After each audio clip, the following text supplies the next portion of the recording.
Now I'm going to show you and kind of decode this with you, and it should be very practical. Now, a lot of this stuff might already be in play. For example, SEAS is a simulation that the military uses for predictive programming. It's minority report style, except for I don't think they're using real people connected into a hive mind. It's technology, it's algorithms, it's predictive programming software, predictive software.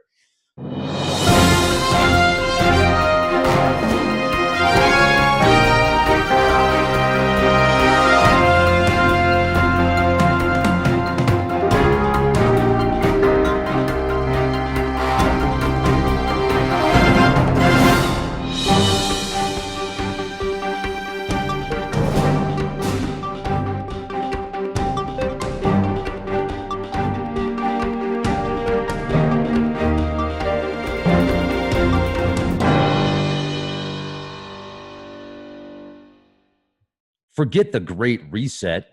We have the Great Awakening.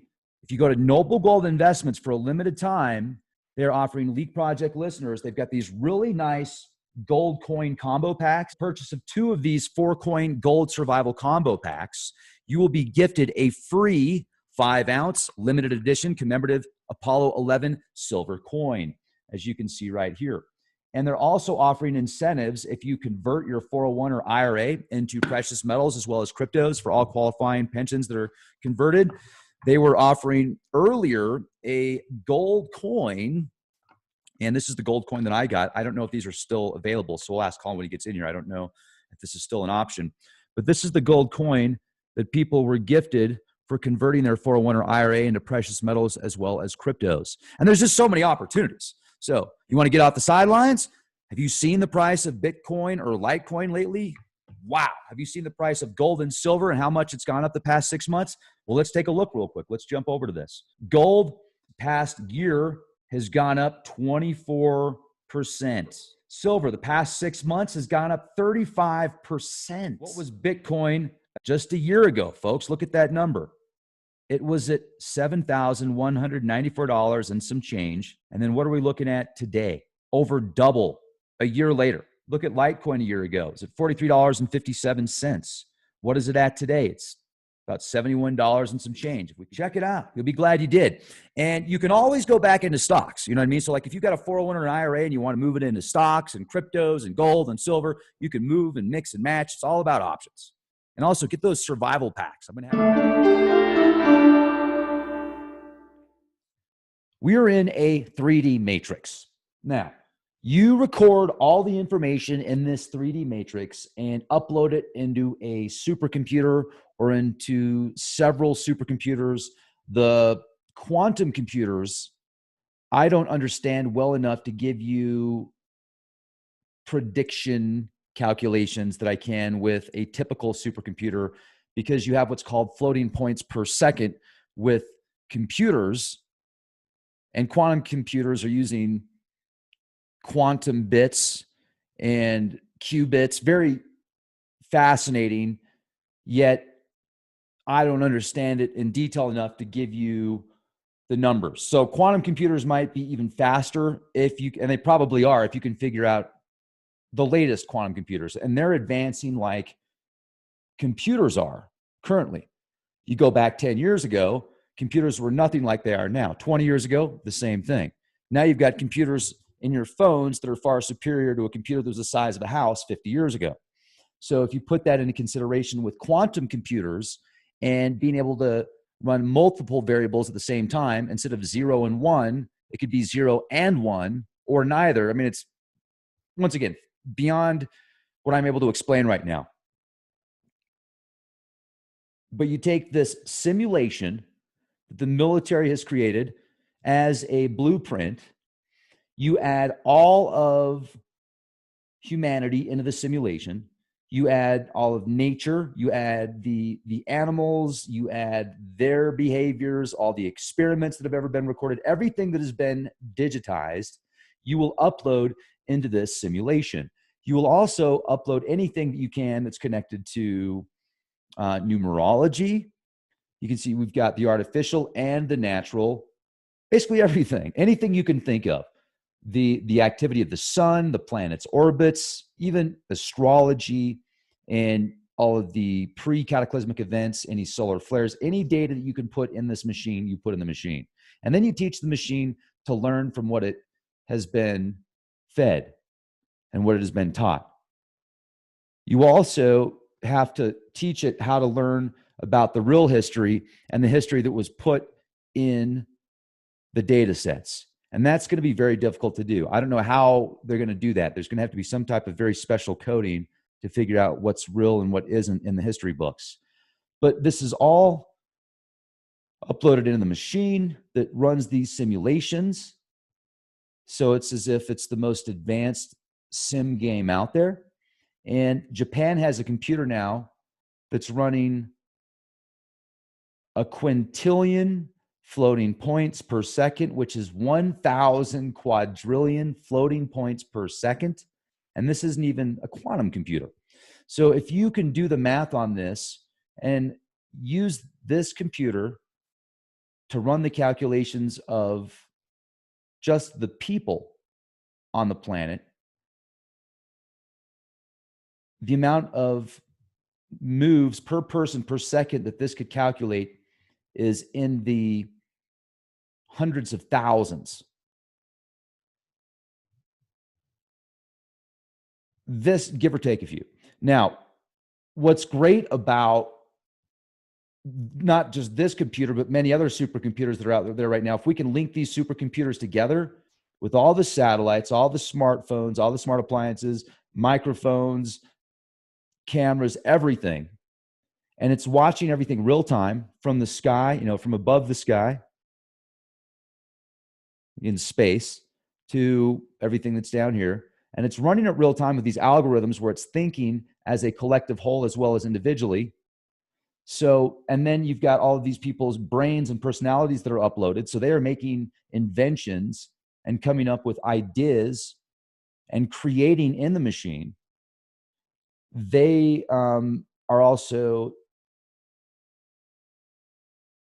fine-tuned, like super boosted as well, if you want to go that route, or you could make it just like, or you could tweak it as much as you want to. You could find out whatever the variables are, and you can even give the machine some freedom to come up with the variables itself. So you can put in all your information, but you're also giving the system enough intelligence to think for itself on how to adapt. So if it comes up with something that's far superior to what you did, it will do so. This machine is running like the universe. It's running like the solar system, and it's making adaptations, etc. So you could take all this data because it's recording everything. And if you've got people coming up with inventions like we are now, except for you're able to experience 1 million years worth of inventions in a matter of, let's say, 10 minutes, because in this simulation, you are now able to change time, because with enough processing power, you could run 1,000 years in a second, as an example. So for every 1,000 years of 8 billion people creating and destroying and coming up with ideas and innovations and then digressing and then ascending, etc. It's just a cyclical thing where you're taking all that data and you're learning from it and you're compiling and you're progressing. So everybody you're going to record individually, as well as you're going to have a hive mind that's going to take everything and learn from everybody at the same time. You are linked into the machine by the algorithms that you've uploaded that are as close to you as possible in a digital format, at least in the personality traits. So you could be inventing things in there as well. And all of this information is going back to you directly via wireless interface. You're going to have, now some people are going to want to be plugged in. I don't. I think you can get enough with the wearables. So we're going to talk about contacts. We're going to talk about, a watch, a hearing, you got earpieces. So you could have full clothing and gear. You could have helmets and everything else, but it'll be very minimal as far as what people are going to see. You're not going to be walking around like a robot, because you could have a couple of contacts and some earpieces and maybe a few other devices on your body that can pick everything up without having to plug into your body And with that information, you can connect to this at any time. And it's also sending you back all the data as well. So you are learning from the machine subconsciously and consciously, and it's taking all of this data and transferring it directly into the part of your brain that stores the memories that then the rest of your body and brain can access and then move and work with. So that you're basically putting as much of the universe as you can in back into your mind. So you could, and then to see if you want to make sure you keep it as accurate as possible, you could run real time with the simulation, right? So you're running both of them simultaneously. The real-time information from what you're picking up here and the machine and what the simulations are doing and what the algorithms are doing and what everybody's doing in there. And you can see how accurate it is. And let's say that you keep cross-referencing the two. So you're learning from reality. Reality is learning from virtual reality because you're taking that and you're bringing it into the real world because you're connected to it. And then you could be connected to a multitude of technologies as well, just via brain waves, because it would pick up your brain wave specifically, individually. Your brain wave has a specific signature that it is picking up and recording.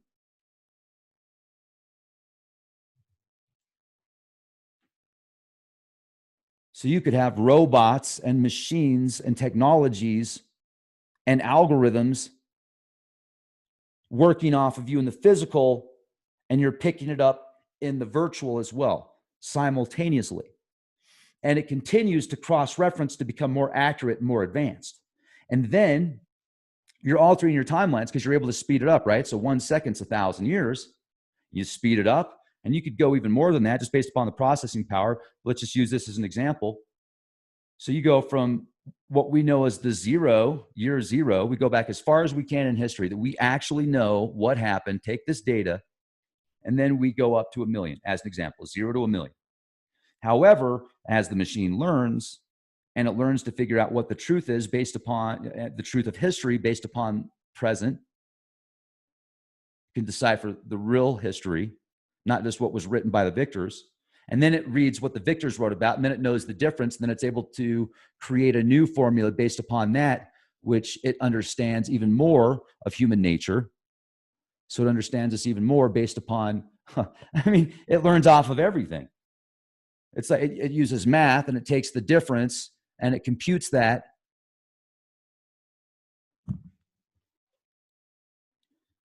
So let's say you want to go to the year 2050. Yeah, just turn it up 30 years. Takes 30 seconds. And then you can, with all these people and all the inventions, and you could fine tune these simulations, folks.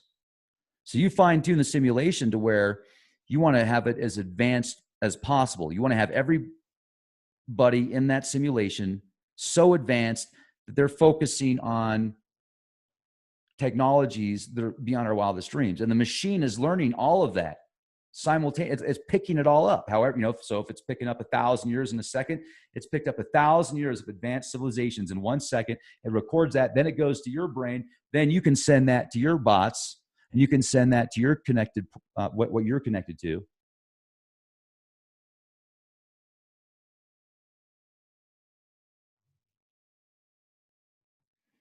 And there's going to be these links, right? So you take somebody's personality, you record their brain waves, you link the two. The machine links the two. The planets, where are the planets? The times people are acting this way, you link the two. What are the behaviors like? What are they writing about? What's popular at that time? What's a bestseller? What did the victors write about as history? What's the real history? What's his story? Is it going to be her story soon? Let's hear her story too. Let's get everybody's story. Now, because I mean, even if you decode that word, right? His story, history.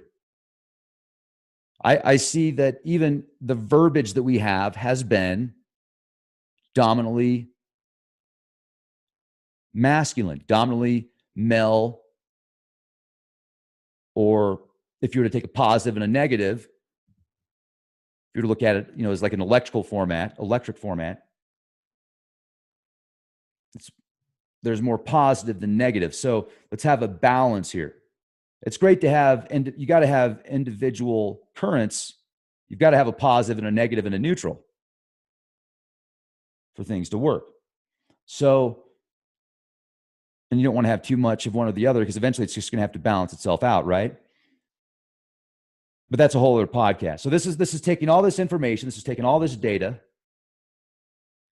and it's recording it, it's sending it to you, you're sending it to other people, other technologies, which are then either working individually or as a unit to create more tasks at hand. As you learn, the universe expands. Each time a new thought is created, you've heard the saying that there's no new thoughts. Well, that would be like saying everything is the same. You know, it's always been, it always will be. And in this perspective of 3D, we have the time equation. So we have this opportunity to see it from a perspective of something new. So let's enjoy that part of the journey, or not. And eventually we might be at a point where we are all knowing. But when we are all knowing, is that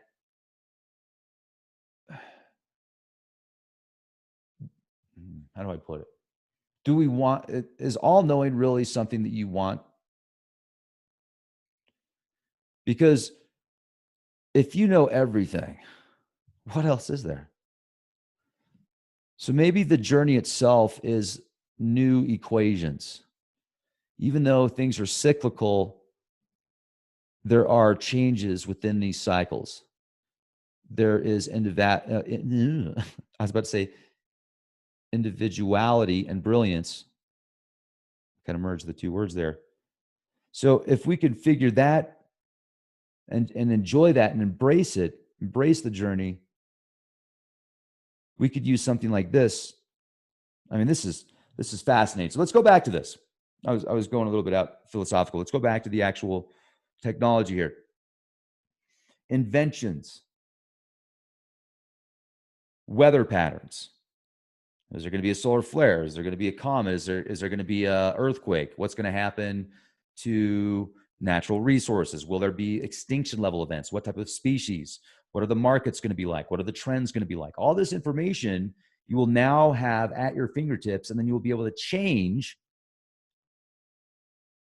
Because, this is wild. So check this. If you see the future, you know the future, you are going to alter that timeline in some way, shape, or form. It is going to alter that timeline now. So even if you're seeing this future or this reality or this timeline in a digital format, it has a physical consequence, and it will alter the physical reality that we are in. Because even though it's virtual, it's still within and a part of the physical reality. There's far more than the physical reality that we're experiencing as well. There's different levels and layers and dimensions. I mean, I can't explain these higher dimensions very well, but some people think that they can. We'll just stick with 3D. Okay. What I do somewhat understand, and we physically feel this, we experience this, we have different senses, and time does have a factor. People say time isn't real. Well, it is. I mean, look at people that are here and look at how they change throughout time. Time is a perspective. It's a measurement. So you can go from point 1, point 2, point 3, point 4, instead of all knowing everything. So this is, where else should we take this? In this reality, virtual, you will have books that are written, art, you'll have markets, stock market. I mean, all the trends, everything's going to be in here, folks. So you're tapping into this. Now, if there's a way that we can change and alter the brain enough to where all this information can be then easily accessible consciously as well as subconsciously, then we've got another shift in consciousness, another evolutionary leap. This is an evolutionary leap. And here's another interesting thing is this will be accessible via application. You'll be able to access this on your phone. This will be available to anybody because there can be one machine that then you now have the cloud, and the cloud is connected to this machine, and everybody's connected to the cloud.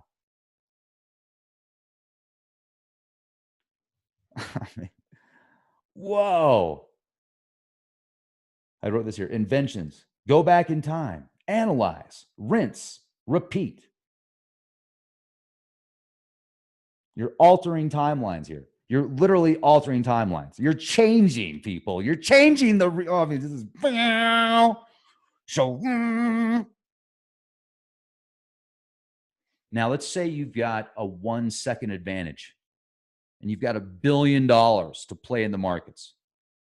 How much will that 1 second give you? Let's say you've got 10 seconds in the markets and you've got $1 billion to play. Let's say you've got 10 minutes, an hour. If you had an hour advantage over the rest of the world, what would you do with it? We'll call that a podcast. We'll do a podcast just on that in the future. You've got an hour advantage over the rest of the world. What are you going to do with it? 1 hour, go. How do you change the reality? What would you do? What is the change that you want to see? Now, there's so many supercomputers out there that you could connect all these supercomputers. Plus, if there's a way to connect the supercomputers with other computing power, and then if you could also figure out a way to use people's brains as the computers, then if you've linked everybody's brain with a certain machine that's connected to the cloud that you have access to via application, then you could be looking at multiple timelines. You could be looking at, there's so many different things you could do with that. But it's an app now. It's an app. So you're like, okay, what they do for privacy purposes, you've got 8 billion people. So each person, we're not going to give them a name. We're just going to give them a number. And then you look up that number and you find out what that number is doing. And then you're just like, oh, okay, how do I alter that number?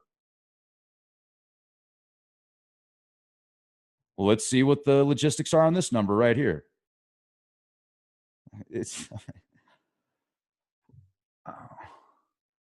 You could figure out time travel, and you could build a time machine in the digital world that could be 1 million years from now in the digital world, but you get it an hour from now or a few hours from now or a few days from now. You could figure out how to, travel through space, what works, what doesn't. You could figure out what DNA works, what DNA doesn't. You could figure out what markets work, what don't. I mean, this could unlock the keys to the universe. This could unlock the possibility of a multiverse. This could unlock the possibility of we are in something like this right now. I brought this up before. What if we are in a simulation that is learning from us and taking our technologies and inventions and using it for off-world? Whether it's a simulation or some type of very highly advanced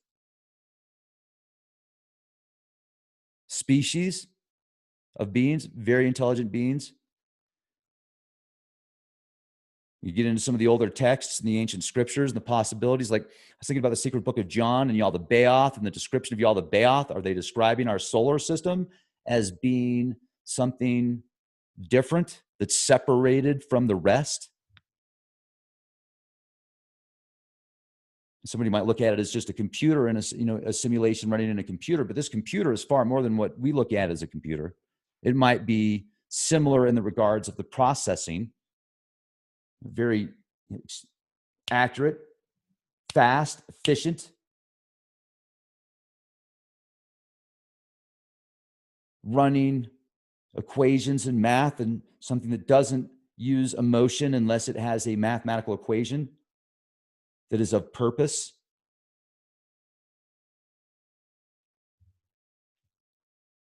So you've got the cosmic clock, which is the macro level, right? You've got the 24,500 year approximately, give or take a few years clock. That's the macro. And then you have the micro, the smallest known measurement of time. You're uploading all this into the machine, and then you're linking things. So you're linking people's personalities to their brainwaves, their behaviors, what they come up with, their family, their bloodlines, what their family did, the jobs, the call, where they went to college, who they were friends with, what they like to eat. All that information is uploaded into this system.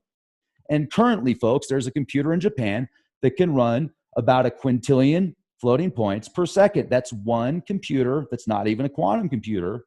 And then I've done math equations on this before with quantum computers, where I was able to show you how fast a supercomputer would have to be that's running zeros and ones versus a quantum computer to run certain equations that could crack code, right? Certain algorithms that were so fast that they could break encryptions. I think, what was it, 2048 encryption in a matter of seconds, a matter of a few minutes. That would take thousands of years for a computer running a trillion floating points per second to be able to do. But now we're looking at something that's a quintillion, right? So a quintillion is 1,000 quadrillion. A quadrillion is 1,000 trillion. So 1,000,000 trillion floating points per second on one system.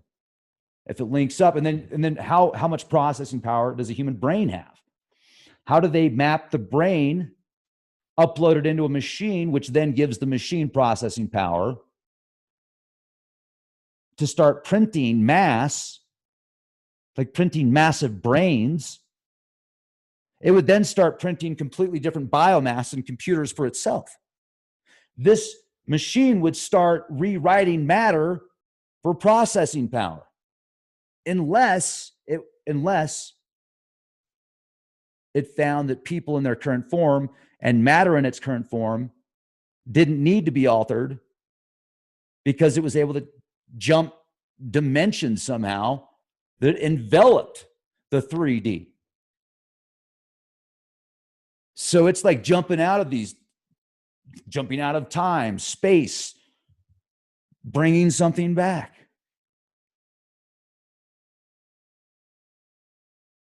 Things get faster, smaller, stronger, more advanced. This sensation of this simulation via stimulation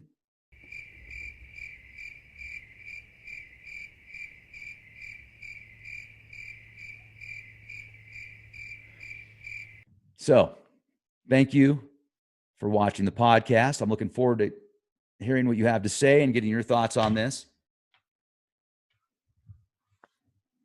We live in amazing times.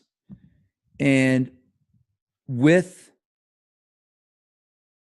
the technologies at our fingertips, if we can connect with that at a spiritual level, had a great conversation recently, a wonderful conversation with a guest where we talked about, and her name's Penelope, and she recently wrote a book, and I talked to her and Carol, and they wrote a book called Earth, Do Unto Earth.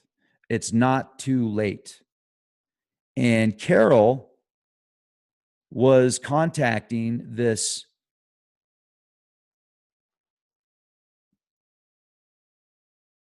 entity or class of entities that describes itself as a part of divinity, named Pax. And many questions were asked about the future and what would happen in the future.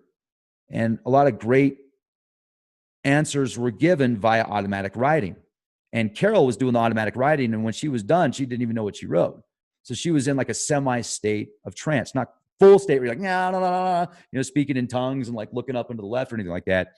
at least the way she described it, she wasn't doing anything like that from what I picked up. She said it was kind of a semi-state of trance. If you go back and listen to the podcast, that's what you should do. It's a great podcast.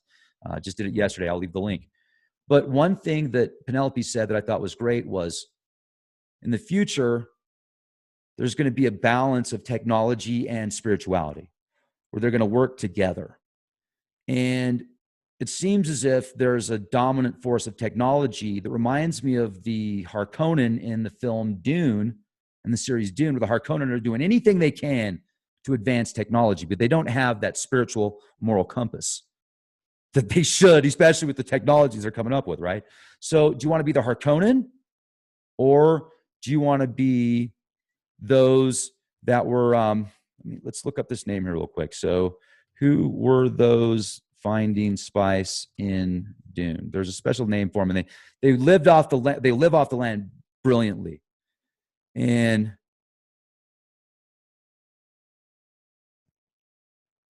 where are they at?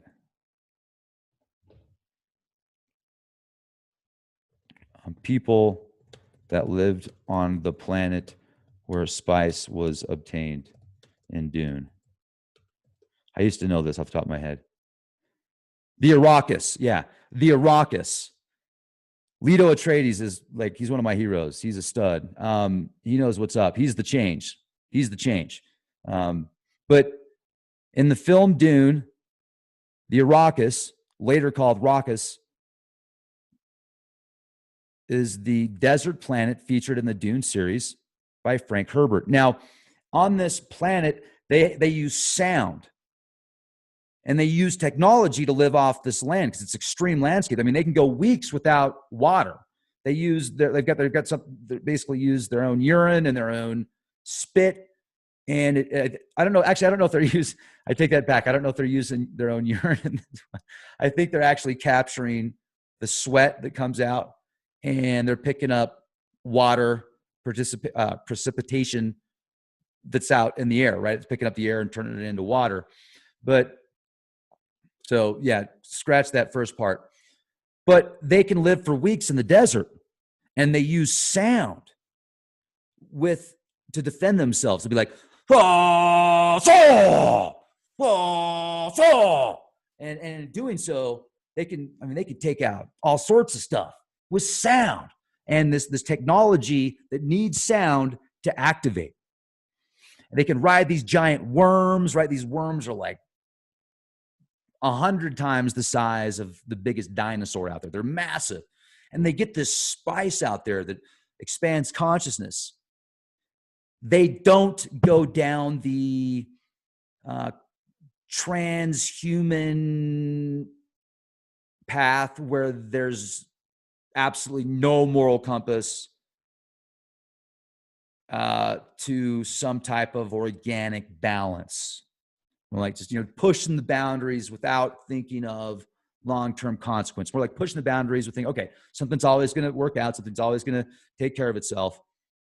They're being one as much as possible with nature, and they're living beautiful lives, very healthy, happy, organic lives. I mean, look at the Harkonnen, and then look at the Arrakis people. So, do you want to be the Arrakis, or do you want to be the Harkonnen?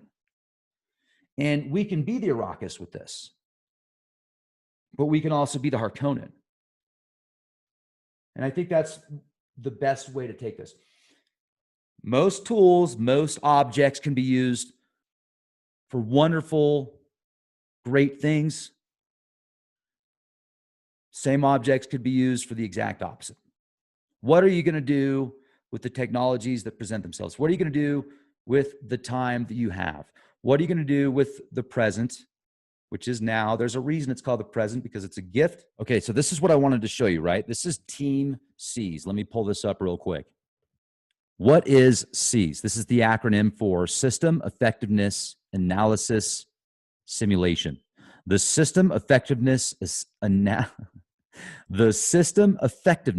Analysis Simulation, SEAS, is a constructive modeling and simulation tool that enables mission-level military utility analysis, sponsored by the Air Force Space and Missile Systems Center, Directorate of Developmental Planning, SEAS was created to support developmental planning and pre-milestone A acquisition decisions for military space systems.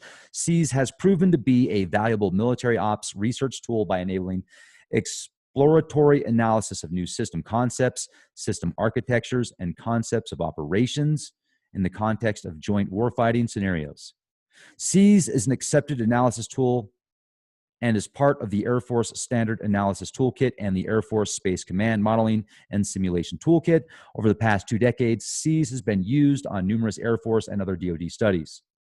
Why SEAS? Well, SEAS offers a powerful agent-based modeling environment that allows the analyst to simulate, not stimulate, the complex adaptive interactions of opposing military forces in a physics-based battle space. Agents, units, and platforms, executive programmable behavior, and decision-making rules based on battleship perception.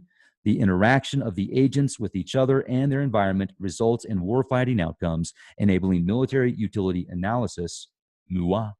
The ability to represent networked military forces reacting and adapting to perception-based scenario dynamics makes SEAS ideally suited for exploring new warfighting capabilities, in particular those provided by space and C4ISR systems. That reminds me a little bit of CRISPR there, just by the way it is, but I know it's not. So, the diverse and growing user community, Space and Missile Systems Center, Air Force Space Command, Air Force Research Laboratory, Air Force Institute of Technology, looks like page 1 of 4 here, the Air Force Academy, National Reconnaissance Office, Army Space and Missile Defense Command, Commander U.S. Pacific Fleet, Lockheed Martin, the Boeing Company, Northrop Grumman, Raytheon, the Aerospace Corporation, MITRE Corporation, RAND Corporation, EXO, Analytic Software, and also I'm going to put SEAS Wiki here real quick, Wikipedia. Simulation. Here we go. Because I think they also use this in a lot of Fortune 500 companies. Yep, Purdue University, that's right. SEAS technology resulted from over 10 years of research at Purdue University, funded by the Department of Defense, several Fortune 500 companies, the National Science Foundation, the Century Fund of the state of Indiana, and the Office of Naval Research. Originally, SEAS was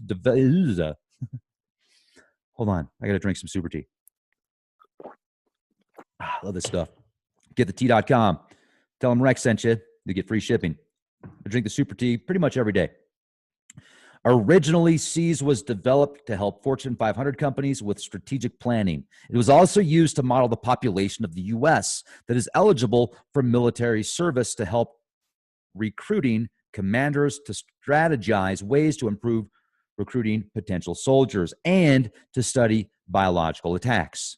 Now, back in 2004, so this has been around 16 years at least, SEAS was evaluated by the Joint Innovation and Experimentation Directorate, J9, of the U.S. Joint Forces Command, JFCOM, for its ability to help simulate the non-kinetic aspects of combat, things like the diplomatic, economic, political, infrastructure, and social issues. Hello? What was I talking about a minute ago? It's right there. They were doing it 16 years ago. Now they got computers that are calculating quadrillions of floating points per second. Quintillions of floating points per second that they're telling us about. One computer. And every year, it's like they double it. It seems like every couple of years, it seems to double or more. A couple years ago, there was something about a quarter of this speed, I think, that IBM had. Well, let's show you. Let's take a look at this, okay? Let's go right now. Boom. Bingo. This is the fastest supercomputer that is not a quantum computer. And remember, quantum computers are different. Well, I mean, yeah, obviously. Hello, Captain Obvious? Is there a difference between quantum computers and regular computers? My point is, quantum computers are amazing, but can you run the same software? No. Do we understand quantum computers as well as we understand basic computers? No. A basic computer, I shouldn't call it a basic computer, but a traditional computer that is running, look at this, 1 exaflop. An exaflop. That is a quintillion floating points per second. This is the latest supercomputer that is easily available to read about in Japan, the Fugaku supercomputer. Now, the speed, look at this. If you were to perform just one exaflop, which is 1 quintillion floating operations per second, that would take, if you counted that up in seconds, you'd have to perform one calculation every second for 31,688,765,000 years. Boom. That's how fast this thing is. Every second, a quintillion floating points per second calculated. That's a lot. So we look at the supercomputers out there right now. Let's go back to some of the supercomputers and take a look at this. Remember I told you just in 2018, you had something in Oak Ridge. Well, it's still there, and it might be faster now, but it's running 148,600 teraflops per second.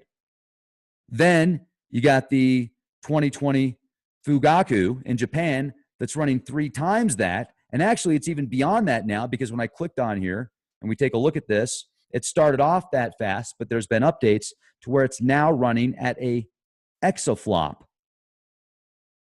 I mean, it's insane. So the exaflop, let's take a look at this. Scroll down here. Performance. It is now running, after a small hardware upgrade, the new mixed precision benchmark to 2 exaflops. So 2 exaflops, 2 quintillion floating points per second versus 2 quintillion versus 145 quadrillion. So 2,000 quadrillion versus 148 quadrillion. That's over 10 times. We're about, if you were to do the math, I'd say approximately 11.2 to 11.5, maybe 11.7 times the speed that it was just a couple years ago. Are you following me? And then if we add quantum computers in the mix, and then find a way to get the quantum computers to work with the traditional computers, and then find a way to get the quantum computers to work with the traditional computers, and then link to your brain. And then, as I said before, I told you this a couple years ago, folks, they're going to eventually use people as servers for the machine. They will store data in your DNA, because they can store far more data in your DNA than they can any machine that's available now. Any hardware, any hard drive, I should say, will not compare to your hard drive. Your hard drive, your DNA, your divine spark within that DNA, somehow that expands and travels through time and space simultaneously as a wave and a molecule. We are the ultimate servers, as well as our processing power in our brain. There's firewalls in our brain and in our DNA and in our makeup that doesn't allow us to reach our highest potential. And it seems as if there's a bombardment of tools that are suppressing the spirituality, especially as people are starting to branch out and break out of this lowered mindset, where they're starting to realize that the typical script is not everything. It's a small piece of something, which is becoming obsolete and old and dated. And there's far superior mindsets now, far superior ways to think and respond to those thoughts and connect with the divine. Embrace your individuality, embrace your time. We should be able to achieve unity much easier by embracing our individuality and striving to be divine. Thank you. Hit the bell. Be well. When I say hit the bell, click that bell and make sure all updates are clicked. That way you'll get access to, hopefully they'll send you the alerts when I do a podcast. So you'll get a notification. And remember to check us out on L.A.R.P Project every day, because we do live shows on L.A.R.P Project pretty much daily, sometimes 2 or 3. So you can check us out on YouTube, youtube.com/Clandestine Time Lord. Awesome premieres, awesome live shows, as well as leakproject.com. And check us out at leakproject.tv. We've done exclusive shows there as well. You can stream the podcasts on any streaming device, big screen, tablet, phone, etc. Great exclusive content there. Check out the interview we did with Michael Jaco. And Jay Campbell. That was one of the greats, one of the many greats. It's one of the legendary legends, Mr. Michael Jaco, retired Navy SEAL. Jay Campbell. He's, wow, great people. So thank you. Be the change you want to see.